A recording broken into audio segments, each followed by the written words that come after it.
I never expected the worst thing my daughter-in-law would say about me to become public before I even had time to process it myself.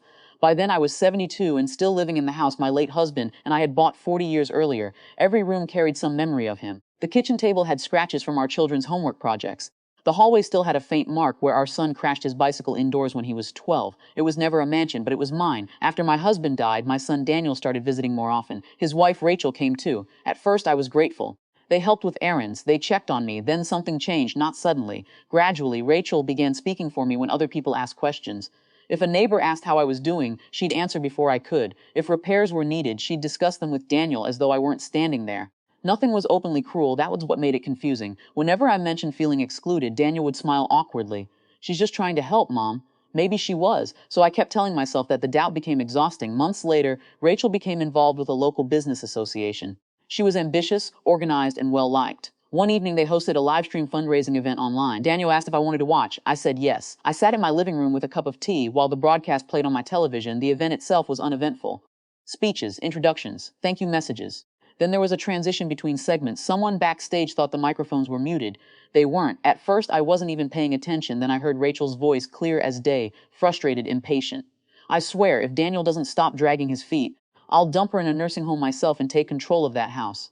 I froze. For a moment, I genuinely thought I had misunderstood. Then she laughed. She's sitting on a property worth a fortune. The whole thing is ridiculous. Silence followed, a terrible, heavy silence.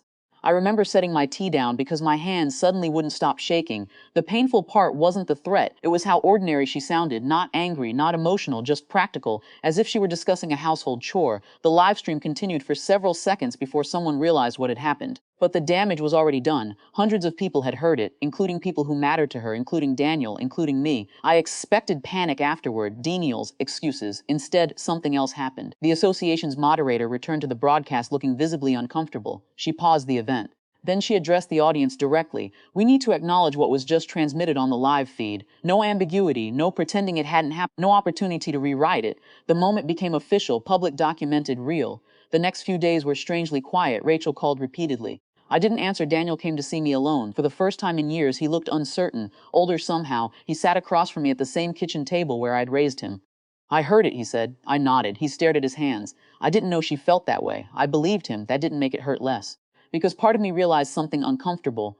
Daniel may not have known those exact words, but he had ignored dozens of smaller warning signs, the dismissals, the disrespect, the assumptions. People rarely arrive at cruelty overnight.